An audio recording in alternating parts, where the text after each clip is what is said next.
Hello dear all, I am Santosh Wagh and welcome to channel Learn Easily by Sandhya Wagh. आज आपण पाहणार आहोत class 10 mathematics part 2 मधील problem set 7 chapter आहे mensuration. Problem set 7 मधील question number 1 आपण आधीच्या व्हिडिओमध्ये सॉल्व्ह केलेला आहे. आता ह्या व्हिडिओमध्ये आपण क्वेश्चन नंबर 2, 3 and 4 सॉल्व्ह करूया. तर क्वेश्चन नंबर 2 रीड करूया. The washing tub in the shape of frustum of a cone has height 21 cm. The radius of the circular top and bottom are 20 cm and 15 cm respectively. What is the capacity of the tub? आता या ठिकाणी आपल्याला माहिती आहे की टबचा shape कसा दिलेला आहे, त्यांनी फ्रस्टम ऑफ द कोन दिलेला आहे. त्याला एक रेडियस, आता हा कोन सपोज आपण या ठिकाणी घेतला सिंपल, एक छोटी रेडियस आहे आणि एक मोठी रेडियस आहे. तर मोठी रेडियस त्यांनी दिलेली आहे, मोठी रेडियस जी दिली 20 cm दिलेली आहे, म्हणजे ती टॉपची दिलेली त्यांनी ही दिलेली 20 cm आणि छोटी जी दिलेली आहे ती 15 cm दिलेली. सपोज याला आपण R1 म्हटलं, ही जी रेडियस आहे याला आपण जर R1 म्हटलं, R1 is equal to 20 cm दिलेली आहे आणि ही जी छोटी रेडियस आहे त्याला आपण R2 म्हटलं तर ती किती दिलेली आहे 15 cm. अशा पद्धतीने हा एक वॉशिंग टब आहे आणि त्याची जी हाईट आहे, हाईट नेहमी परपेंडिक्युलर हाईट असते, ती किती दिलेली आहे 21 cm. ह्या दोन पॉईंट मधलं याला आपण H म्हणूया, H is equal to 21 cm. तर हे 3 डायमेन्शन दिलेले आहे. यावरून आपल्याला कॅल्क्युलेट करायचे capacity of the tub. Capacity of the tub म्हणजे यामध्ये किती लिटर पाणी बसू शकतं किंवा दुसरं कुठल्याही लिक्विड यामध्ये किती लिटर मध्ये बसू शकतं. तर आपल्याला ह्या डायमेन्शन वरनं याचा आपल्याला व्हॉल्यूम मिळणार आहे आणि तो व्हॉल्यूम मिळणार आहे त्याचं युनिट असणार आहे सेंटीमीटर क्यूब.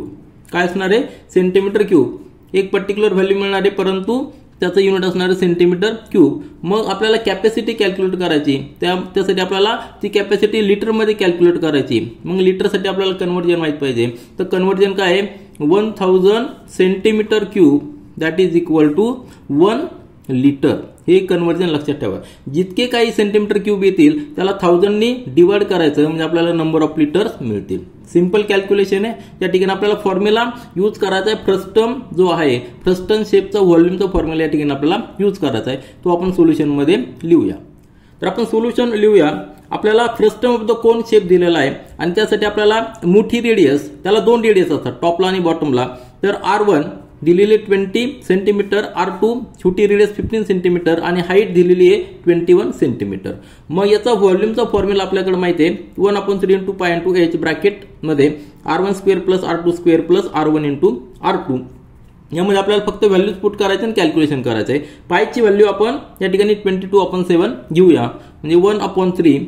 नंतर पायची व्हॅल्यू आपण 22/7 घेऊया इंटू h दिलेली आहे 21 cm इंटू ब्रॅकेट R1 ची व्हॅल्यू किती आहे 20 चा स्क्वेअर प्लस R2 म्हणजे 15 चा स्क्वेअर प्लस 20 × 50.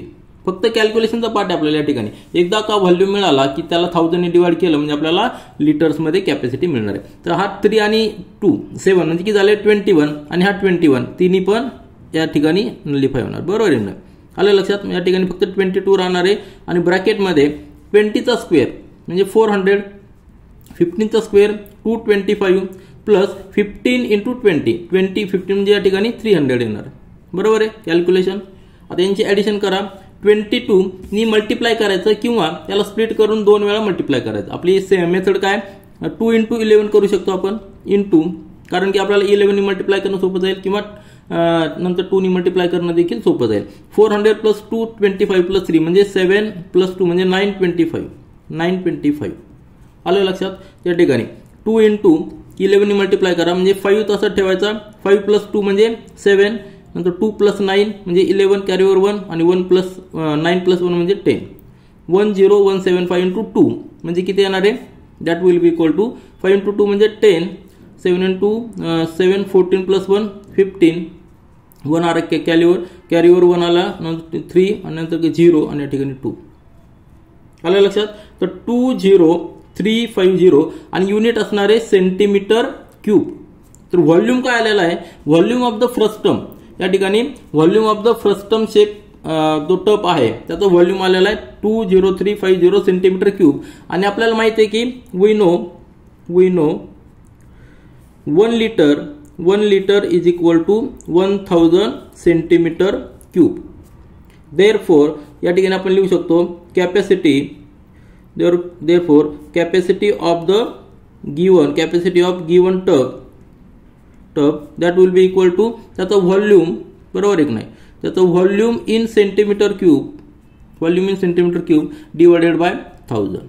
मग कॅल्क्युलेशन करा, आपल्याला आन्सर मिळणार आहे. That will be equal to 20350 divided by 1000 that will be equal to 20.35 litre. आलं लक्षात. तर आन्सर आपण या ठिकाणी लिहूया. आपल्याला काय विचारलं होतं, what is the capacity of the tub. Therefore capacity, answer असणार आहे कॅपॅसिटी ऑफ टब इज किती असणार आहे 20.35 लिटर. हे झालं आपलं आन्सर. आपण सुरुवातीला व्हॉल्यूम कॅल्क्युलेट केला आणि तो व्हॉल्यूम आपल्याला सेंटीमीटर क्यूब मध्ये आला आणि सेंटीमीटर क्यूब आणि लिटर याचं रिलेशन आपल्याला माहिती आहे, त्यावरून आपण capacity of the tub calculate केलेली आहे 20.35 मीटर 20.35 लिटर. यानंतर क्वेश्चन नंबर 3 पहा. Some plastic balls of the radius 1 centimetre were melted and cast into the tube. The thickness, length and outer radius of the tube were 2 cm, 90 cm and 30 cm respectively. How many balls were melted to make the tube? या ठिकाणी question व्यवस्थित समजून घ्या. आपल्याकडे सुरुवातीला काय आहेत, सम plastic balls आहेत. प्लास्टिक बॉल्स म्हणजे या ठिकाणी स्पेअर शेप, बॉल म्हणजे स्पेअर शेप असणार आहे तो, बरोबर आहे की नाही. तर नंबर ऑफ बॉल्स आहेत. आता किती बॉल्स आहे हे आपल्याला फाइंड आउट करायचंय. त्यांनी काय दिलेलं आहे, how many balls were melted, हे आपल्याला फाइंड आउट करायचंय. आता बॉल्स किती आपल्याला माहित नाही, परंतु बॉलचा शेप काय आहे, स्पेरिकल बॉल्स आहेत आणि त्या बॉल्सचा जो डायमीटर आहे तो 1 सेंटीमीटर या ठिकाणी दिलेला आहे, रेडियस 1 सेंटीमीटर दिलेली, बरोबर आहे नाही. हे जे बॉल्स आहेत हे नंबर ऑफ प्लास्टिक बॉल्स आपण या ठिकाणी कन्सिडर करूया. हे सगळे मेल्ट केले आणि काय केलेलं आहे, एक ट्यूब बनवलेली. आता ट्यूब म्हणजे काय, त्याला आउटर डायमीटर आणि इनर डायमीटर देखील असतो, त्याला थिकनेस असते, बरोबर आहे नाही. एक ट्यूब जर आपण घेतली तर या ठिकाणी अशी ट्यूब असणार आहे. आता या ठिकाणी हा फ्रंट व्ह्यू या ठिकाणी आपण घेतलेला आहे. तर आतमध्ये त्याला थिकनेस आहे, ही काय आहे, थिकनेस आहे. म्हणजे आतमध्ये जो पोर्शन आहे तो हॉलो पोर्शन आहे. आलं लक्षात. त्याचा जर आपण इकडचा जर व्ह्यू घेतला तर हा सर्क्युलर पार्ट आहे आणि त्या ठिकाणी ही सर्क्युलर ट्यूब आहे. आलं लक्षात. तुमच्या लक्षात आलं ट्यूब म्हणजे काय. 3 डायमेन्शन जर काढायचं म्हटलं तर या ठिकाणी आपल्याला 3 डायमेन्शन देखील ड्रॉ करता येईल. ही फ्रंट ही व्ह्यू असणार आहे, हा एक व्ह्यू असणार आहे आणि हा व्ह्यू असणार आहे. आलं लक्षात. हा ट्यूबचा व्ह्यू आहे. आलं लक्षात. तर ही ट्यूब आहे. आता ह्या ट्यूबमध्ये हॉलो पोर्शन आहे आणि त्याला थिकनेस दिलेली आहे. तर सगळे डायमेन्शन दिलेले आहे. त्यावरून आपल्याला काय फाइंड आउट करायचं की नंबर ऑफ बॉल्स किती लागणार आहे. ही जी ट्यूब बनवायची, जी प्लास्टिक ट्यूब आहे ती बनवण्यासाठी नंबर ऑफ बॉल्स किती असणार आहे. म्हणजे आपल्याला काय करावं लागणार आहे, ह्या ट्यूबचं आपल्याला टोटल किती व्हॉल्यूम आहे, त्या ठिकाणी किती मटेरियल आहे ते आपल्याला कॅल्क्युलेट करावं लागणार आहे. आणि त्या मटेरियलला आपण जर एका स्पिअरच्या व्हॉल्यूमने डिवाइड केलंय, म्हणजे एका बॉलच्या व्हॉल्यूमने जर डिवाइड केलं तर नंबर ऑफ बॉल्स आपल्या ठिकाणी मिळणार आहे. सिंपल कॅल्क्युलेशन आहे. त्या ठिकाणी आपल्याला स्पिअरचा व्हॉल्यूम माहित पाहिजे आणि ही जी ट्यूब असणार ही सिलेंड्रिकल ट्यूब आहे, बरोबर आहे की नाही. ही ट्यूब सिलेंड्रिकल ट्यूब आहे. म्हणजे या ठिकाणी आपण त्याचा व्हॉल्यूम कसं कॅल्क्युलेट करू शकतो, बाहेरचा सिलेंडर मायनस आतला जो हॉलो सिलेंडर आहे तो मायनस केला की आपल्याला ती ट्यूबची थिकनेस असलेला जी थिकनेस आहे त्या थिकनेसवरनं किती मटेरियल लागलेलं ते आपल्याला कॅल्क्युलेट करता येईल. त्या ठिकाणी सोल्युशन पहा. सुरुवातीला आपण गिवन काय काय ते लिहून घेऊया. Radius of the plastic ball, म्हणजे सिंगल बॉल जो दिलेला आहे जो स्पेरिकल शेपचा आहे, त्या प्लास्टिक बॉलची रेडियस काय आहे, R1 त्याला म्हटलेलं आपण, त्याला 1 सेंटीमीटर रेडियस दिलेली. तो सिंगल बॉलचा रेडियस 1 सेंटीमीटर आहे, तो स्पेरिकल शेपचा बॉल आहे. त्यानंतर जी ट्यूब आहे जी तयार केलेली आहे नंबर ऑफ बॉल्स पासून, त्या ट्यूबची थिकनेस T, म्हणजे हे डायमेन्शन, याला काय म्हणायचं, हे डायमेन्शन T, ते किती दिलेलं आहे, 2 सेंटीमीटर दिलेली आहे. त्यानंतर लेंथ किंवा आपण त्याला व्हर्टिकली उभी केली तर हाईट म्हणणार ती H, म्हणजे हे डायमेन्शन किती दिलेलं आहे, 90 सेंटीमीटर. याला आपण H म्हणूया, H इक्वल टू 90 सेंटीमीटर. आणि त्यानंतर आउटर रेडियस R2. आता रेडियस दिलेली आहे. आता हे डायमेन्शन टोटल ट्यूबचं हे डायमीटर असणार आहे, याला काय म्हणायचं, हा डायमीटर झालेला आहे टोटल, परंतु आपल्याला रेडियस दिलेली आहे. म्हणजे सेंटरपासून इथपर्यंत डिस्टन्स. आलं लक्षात. सेंटरपासून इथपर्यंत डिस्टन्स म्हणजे हा जर सेंटर असेल तर सेंटरपासूनच इथपर्यंत डिस्टन्स याला काय म्हणायचं, हा आउटर रेडियस, त्याला आपण R2 म्हणलेलं आहे. R2 is equal to 30 centimetre दिलेली आहे. मग त्यावरून आपल्याला R1 कॅल्क्युलेट करता येईल. R1 म्हणजे काय, radius, inner radius of the tube, त्याला आपण R3 म्हणलेलं आहे. तर इनर रेडियस जी आहे ती रेडियस किती असणार आहे, म्हणजे इनर रेडियस म्हणजे इथपर्यंत झाले, लक्षात आलं लक्षात. इथपर्यंत डायमेन्शन ते किती असणार आहे, तर ह्या R2 मधनं हा थिकनेस मायनस करायचा. R2 मधनं थिकनेस मायनस केला की आपल्याला R3 मिळणार आहे. म्हणजे R2 मायनस T 30 मायनस 2 म्हणजे 28 सेंटीमीटर. म्हणजे आपल्याला रेडियस दोन्ही मिळालेले आहेत. इनर रेडियस देखील मिळालेली, आउटर रेडियस देखील मिळालेली आहे, थिकनेस देखील आपल्याला माहिती आहे. मग त्यावरून आपण याला किती मटेरियल लागलेलं आहे, त्याचा व्हॉल्यूम किती असणार आहे, ट्यूबचा ऍक्च्युअल व्हॉल्यूम किती प्लास्टिक मटेरियल असणार आहे ते आपण कॅल्क्युलेट करू शकतो. आणि त्या व्हॉल्यूमला एका स्पिअरच्या व्हॉल्यूमने डिवाइड केलं की नंबर ऑफ बॉल्स आपल्याला या ठिकाणी मिळणार आहे. ते आपण या ठिकाणी लिहूया. त्या ठिकाणी पहा, नंबर ऑफ बॉल्स रिक्वायर्ड कसे कॅल्क्युलेट करू शकतो.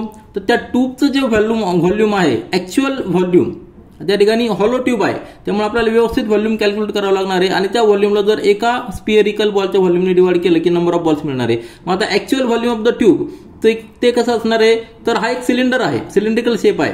मग सिलेंडरचं व्हॉल्यूम की ज्याची रेडियस आउटर रेडियस आहे त्यातनं जो हॉलो सिलेंडर असणार आहे, हॉलो पोर्शन असणार तेवढं मायनस करायचं आहे. हॉलो पोर्शन म्हणजे काय, तो पण देखील एक सिलेंडर आहे आणि त्याची रेडियस इनर रेडियस असणार आहे. म्हणजे volume of the cylinder with outer radius minus volume of the cylinder with inner radius केलं की आपल्याला actual volume of the tube मिळणार आहे. आणि तो आपण या ठिकाणी कॅल्क्युलेट करूया. हे सिलेंडर असणार आहे म्हणून आपल्याला सिलेंडरचा फॉर्म्युला माहिती आहे की पाय इंटू आर.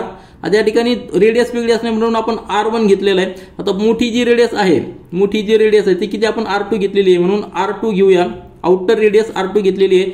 R2 चा स्क्वेअर इंटू h म्हणजे ही लेंथ, बरोबर आहे की नाही, minus pi into R3 inner radius R3 into R3 चा स्क्वेअर इंटू h. आलं लक्षात. यांचं सबट्रॅक्शन केलं की आपल्याला actual volume of the tube मिळणार आहे.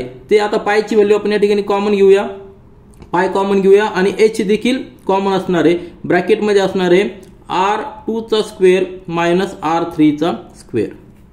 हे झालं काय झालेलं आहे, actual volume of the tube. तर हे कॅल्क्युलेशन आपण करूया. म्हणजे काय येणार आहे, therefore that will be equal to pi तसंच ठेवूया कारण की तो नंतर आपल्याला इलिमिनेट करता येणार आहे. तर h ची व्हॅल्यू किती आहे 90 या ठिकाणी घेऊया आणि इंटू ब्रॅकेट R2 म्हणजे किती झालेलं आहे 30 चा स्क्वेअर मायनस R3 म्हणजे 28 चा स्क्वेअर. आता या ठिकाणी आपण स्क्वेअर करून सबट्रॅक्शन केलं तरी चालेल किंवा आपल्याकडे जो फॉर्म्युला आहे a square minus b square that will be equal to a plus b into bracket a minus b.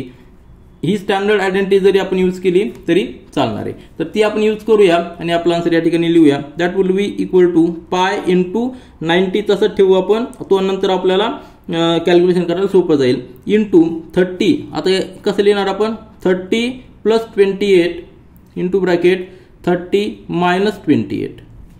Calculation जर केलं तर किती येणार आहे, that will be equal to pi into 90 into 30 into 28 म्हणजे किती झालेलं आहे 58 इंटू 30 मायनस 2 म्हणजे 2.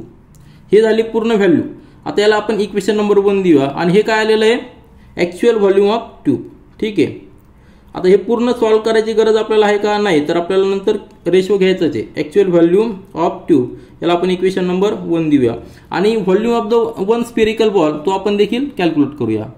आता volume of the one spherical ball with त्याची रेडियस किती असणार आहे 1 सेंटीमीटर दिलेली आहे. त्याचा फॉर्म्युला आहे 4/3 इंटू पाय आर क्यूब. म्हणजे आर ची व्हॅल्यू R1 ची व्हॅल्यू 1 पुट करा, पायची व्हॅल्यू तशीच ठेवा 4/3 4 इंटू पाय इंटू 3 हे झालेलं आहे. त्याला इक्वेशन नंबर 2 दिलेलं म्हणजे volume of the one spherical ball.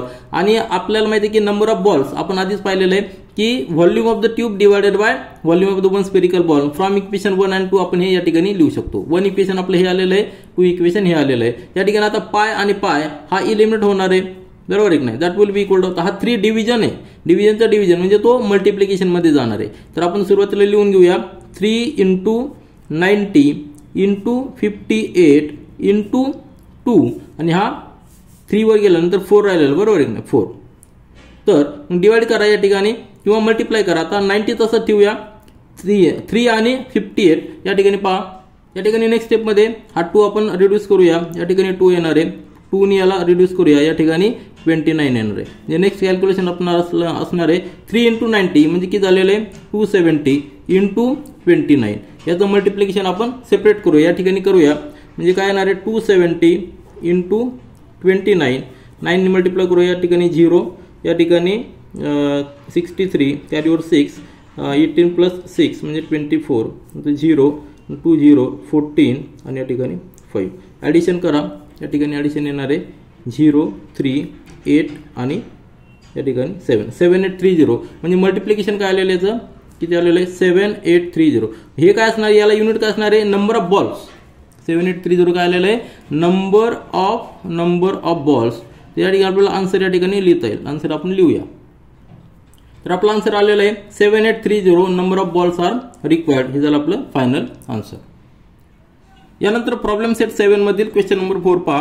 A metal parallelopiped of measure 16 centimetre by 11 centimetre by 10 centimetre was melted to make a coins. How many coins were made if the thickness and diameter of each coin was 2 millimetre and 2 centimetre respectively. Question मध्ये काय दिलेलं आहे, अ metal पॅरलो pipe. आता हा shape म्हणजे काय की ज्या शेपचे सगळे फेसेस हे पॅरलल असतात. आपण जर रफ फिगर काढली तर आपल्याला या ठिकाणी ती फिगर अशा पद्धतीने दिसू शकते. ती फिगर म्हणजे सगळे फेसेस आपल्याला ते पॅरलल पाहिजे, ऑल फेसेस. आता या ठिकाणी हे आपण हा एक फेस घेतलेला आहे, 3 डायमेन्शन दिलेले आहेत म्हणजे लेंथ, ब्रेड्थ आणि हाईट दिलेली. तर हे सगळे फेसेस या ठिकाणी एकमेकांना पॅरलल असणार आहे. तर साधारणतः अशी त्या ठिकाणी लेंथ किती दिलेली आहे, 16 सेंटीमीटर दिलेली आहे. नंतर विड्थ दिलेली आहे 11 सेंटीमीटर, ब्रेड्थ आणि हाईट दिलेली 10 सेंटीमीटर. या पद्धतीने याचे डायमेन्शन्स आहेत. आता याचा आपल्याला व्हॉल्यूम कॅल्क्युलेट करायचा आहे. व्हॉल्यूम म्हणजे काय, तर बेसचा जो व्हॉल्यूम असणार आहे, बेसचा जो व्हॉल्यूम आहे तो व्हॉल्यूम त्याला हाईटने मल्टिप्लाय केलं की आपल्याला काय मिळणार आहे, व्हॉल्यूम मिळणार आहे. Volume is equal to base area into height. त्यानंतर मल्टिप्लिकेशन आपल्याला याचं व्हॉल्यूम मिळणार आहे. म्हणजेच काय येणार आहे, बेस एरिया काय असणार आहे 16 इंटू 11 इंटू हाईट 10. तर या ठिकाणी जे आन्सर येणार आहे ते सेंटीमीटर क्यूब मध्ये येणार आहे. आलं लक्षात. म्हणजे आपल्याला व्हॉल्यूम मिळणार आहे त्याला आपण V1 म्हणूया. आणि हे सगळं मेल्ट केल्यानंतर त्याच्यापासून काय बनवलेले, कॉइन्स बनवलेले आहेत की ज्या कॉइन्स. आता हा कॉइन्सचा शेप कसा असणार आहे, तर कॉइन्सचा शेप आपल्याला माहिती आहे की तो सर्क्युलर, परंतु त्याला थिकनेस आहे. थिकनेस आहे म्हणजे एक प्रकारचा तो काय झालेला आहे, सिलेंडर झालेला आहे. बरोबर आहे की नाही. तर सिलेंड्रिकल शेप ह्या कॉइनचा आहे. आता सिलेंडरचा व्हॉल्यूम आपण कसा कॅल्क्युलेट करतो, तर हा बेसचा एरिया म्हणजे πr² इंटू त्याला हाईट. आता या ठिकाणी हाईट h, बरोबर ना, म्हणजे हाईट म्हणजे काय, थिकनेस. आता थिकनेस किती दिलेली आहे 2 मिलीमीटर. तर आपल्याला ती सेंटीमीटर मध्ये कन्वर्ट करावं लागणार आहे. आणि कारण की डायमीटर जो दिलेला आहे तो सेंटीमीटर मध्ये दिलेला आहे, म्हणजे आपल्याला याचा व्हॉल्यूम म्हणजे V2 देखील आपल्याला मिळणार आहे. आणि V1 आणि V2 जर आपल्याला व्हॅल्यू मिळाल्या तर आपल्याला नंबर ऑफ कॉइन्स काढणं अतिशय सोपं आहे. फक्त V1 ला V2 नी डिवाइड करायचंय. आपल्याला माहिती की प्रॅक्टिकल लाईफ मध्ये आपण काय करतो, आपल्याकडे जे स्क्रॅप असतं ते स्क्रॅप आपण जेव्हा स्क्रॅप वाल्याला देतो तो काय करतो, मोठ्या शॉपमध्ये ते देऊन ते सगळे कलेक्ट करतात आणि ते सगळं मेल्ट करतात. आणि त्या मेल्ट पासून वेगळ्या ऑब्जेक्ट्स, वेगळ्या वस्तू तयार करतात. त्याच पद्धतीने ती जी प्रोसिजर असते ती प्रोसिजर देखील अशीच असते. या ठिकाणी देखील हा जो पॅरलल पाईप आहे याला मेल्ट केलंय आणि त्या मेल्ट केलेल्या मटेरियल पासून कॉइन्स तयार केलेले आहेत. आता किती कॉइन्स तयार झालेले आहेत ते कॅल्क्युलेट करण्यासाठी आपल्याला V1 डिवायडेड बाय V2 एवढं जरी केलं आपल्याला नंबर ऑफ कॉइन्स मिळतील. ते आपण या ठिकाणी लिहूया. आता आपण सोल्युशन स्टार्ट करूया. सुरुवातीला आपल्याला गिवन लिहायचे. आपल्याला जो मेटल पॅरलल पाईप दिलेला आहे त्याचा शेप या पद्धतीने आहे. त्याची लेंथ, ब्रेड्थ आणि हाईट म्हणजे त्याचे डायमेन्शन जे दिलेले आपल्याला 16 centimetre by 11 centimetre by 10 centimetre आपल्याला डायमेन्शन दिलेले. त्यानंतर मेजर ऑफ द कॉइन, जो आपण कॉइन तयार करणार आहोत ह्या मेटलला मेल्ट करून, ह्या पॅरलल पाईपला मेल्ट करून जो कॉइन तयार करणार आहोत त्याचे डायमेन्शन्स काय, त्याचा डायमीटर दिलेला आहे 2 सेंटीमीटर आणि थिकनेस दिलेली आहे 2 मिलीमीटर. त्याला आपण सेंटीमीटर मध्ये कन्वर्ट केलं तर 2/10 म्हणजे 0.2 सेंटीमीटर त्याची थिकनेस झालेली. डायमीटर 2 सेंटीमीटर दिलेला आहे. देअरफॉर रेडियस किती असणार आहे, रेडियस 1 सेंटीमीटर असणार आहे. Radius is half the diameter, कारण आपल्याला रेडियस फॉर्म्युलामध्ये यूज करायची. तर या ठिकाणी आपला थिकनेस जो आलेला आहे तो थिकनेस आपण किती लिहिलेला आहे 0.2 सेंटीमीटर थिकनेस या ठिकाणी लिहिलेला आहे. आणि डायमीटर 2 सेंटीमीटर असल्यामुळे रेडियस 1 सेंटीमीटर लिहिलेली. तर आपल्याला फॉर्म्युला माहिती आहे की मेटल पॅरलल पाईप आहे त्याचा व्हॉल्यूमचा फॉर्म्युला आहे की त्याचा बेसचा जो एरिया आहे त्याला आपण हाईटने मल्टिप्लाय केली की आपल्याला volume of the metal parallel pipe मिळणार आहे. मग किती बेसचा एरिया काय, length into breadth into height 10 centimetre. आता हे कॅल्क्युलेशन न करता आपण तसंच ठेवूया. त्याला इक्वेशन नंबर 1 देऊया, कारण की आपल्याला रेशो घ्यायचा आहे. म्हणजे ह्या सगळ्या टर्म्स आपल्याला रिड्यूस करायला सोप्या जातील. फक्त कॅल्क्युलेशन आपल्याला रिड्यूस करण्यासाठी, कमी करण्यासाठी आपण ह्या व्हॅल्यू तसंच ठेवलेला आहे. आता याच्यानंतर आपल्याला एका कॉइनचा व्हॉल्यूम कॅल्क्युलेट करायचा, तो आपण करूया. आता या ठिकाणी पहा, volume of the single coin which is a cylindrical shape. बरोबर आहे की नाही. हा शेप सिलेंड्रिकल शेप असल्यामुळे त्याचा व्हॉल्यूम आपण करणार आहोत की πr² इंटू h. h काय तर थिकनेस आहे. कॉइनची थिकनेस आहे. पायची व्हॅल्यू आपण 22/7 घेऊया. आर ची व्हॅल्यू म्हणजे रेडियस किती आहे ती आपल्याला 1 सेंटीमीटर आलेली आहे, म्हणजे 1 चा स्क्वेअर, आणि थिकनेस म्हणजे 0.2 बरोबर आहे. हाईट म्हणजे थिकनेस 0.2 सेंटीमीटर आपण कॅल्क्युलेट केलेली. तर या ठिकाणी याला इक्वेशन नंबर 2 दिलेला आहे. आता आपल्याला नंबर ऑफ कॉइन्स कॅल्क्युलेट करण्यासाठी फॉर्म्युला यूज करायचा आहे, volume of the parallel pipe divided by volume of the single coin. आता फ्रॉम इक्वेशन 1 आणि 2 आपण या ठिकाणी नंबर ऑफ कॉइन्स कॅल्क्युलेट करूया. From equation 1 16 × 11 × 10 divided by equation 2 काय 22/7 इंटू 1 चा स्क्वेअर इंटू 0.2. या ठिकाणी 1 चा स्क्वेअर म्हणजे 1 आणि 7 हा डिव्हिजनचा डिव्हिजन मध्ये म्हणजे तो काय होणार आहे मल्टिप्लिकेशन मध्ये येणार आहे. तर 16 या ठिकाणी आहे, इथं 11 आहे. आपण सुरुवातीला रिअरेंज करून घेऊया. 16 × 11 × 10 डिवाइडेड बाय इंटू काय येणार आहे हा 7 इकडे जाणार आहे आणि डिवाइडेड बाय हा 22 तसंच आहे. 1 चा स्क्वेअर म्हणजे 1 असणार आहे आणि 0.2 म्हणजे आपण काय लिहू शकतो 0.2/10. या ठिकाणी आपण जे केलेलं आहे की 0.2/10 तर तो आपण नंतर घेऊया, 0.2 आपण तसंच ठेवूया. तर या ठिकाणी पहा हा 11 आणि या ठिकाणी 22 बरोबर आहे. 1 चा 2 जाणार आहे. त्याच्यानंतर आता हा 2 आणि हा 0.2 आहे. तर पुन्हा एकदा पहा त्याच्यामध्ये आपण एक 2 रिड्यूस करूया. हा 2 × 2 आणि या ठिकाणी 8 येणार आहे. आता 8 × 10 × 7 डिवाइडेड बाय 0.2. मग आता डेसिमल पॉईंट आपण रिड्यूस करण्यासाठी डेसिमल पॉईंट घालण्यासाठी आपण 10 ने मल्टिप्लाय करूया. तर या ठिकाणी आपण काय लिहू शकतो दॅट इज इक्वल टू 8 × 10 × 7. आता 10 ने मल्टिप्लाय करायचं आणि 10 ने डिवाइड करायचं आहे, म्हणजे काय होणार आहे आपल्याला हा डेसिमल पॉईंट घालवता येईल बरोबर. याचा डेसिमल पॉईंट घालता येईल. दोन्हीकडे 10 ने मल्टिप्लाय केलंय, न्यूमरेटरला पण आणि डिनोमिनेटरला. तर या ठिकाणी काय येणार आहे हा 2 चा डेसिमल पॉईंट जाणार आहे, म्हणजे काय येणार आहे 8 × 10 × 7 × 10 डिवाइडेड बाय 2 या 2 ने रिड्यूस करूया. या ठिकाणी 4 येणार आहे. आता या ठिकाणी पहा म्हणजे किती आलेलं कॅल्क्युलेशन, सिंपल कॅल्क्युलेशन आलेलं आहे. 7 × 4 म्हणजे 28. नंतर हा 10 चा 0 म्हणजे 20 येणार आहे. 2800 आपलं मल्टिप्लिकेशन आलं आहे. म्हणजे नंबर ऑफ कॉइन्स किती असणार आहे तर 2800 कॉइन्स आपण तयार करू शकतो. आपण या ठिकाणी आन्सर ते लिहूया. तर आपलं फायनल आन्सर काय आहे 2800 number of coins were made. तर या ठिकाणी आपण हा क्वेश्चन नंबर 4 देखील कंप्लीट केलेला आहे. या ठिकाणी आपण थांबूया आणि प्रॉब्लेम सेट 7 मधील नेक्स्ट क्वेश्चन्स नेक्स्ट व्हिडिओमध्ये सॉल्व्ह करूया. This is all for this video. Thank you.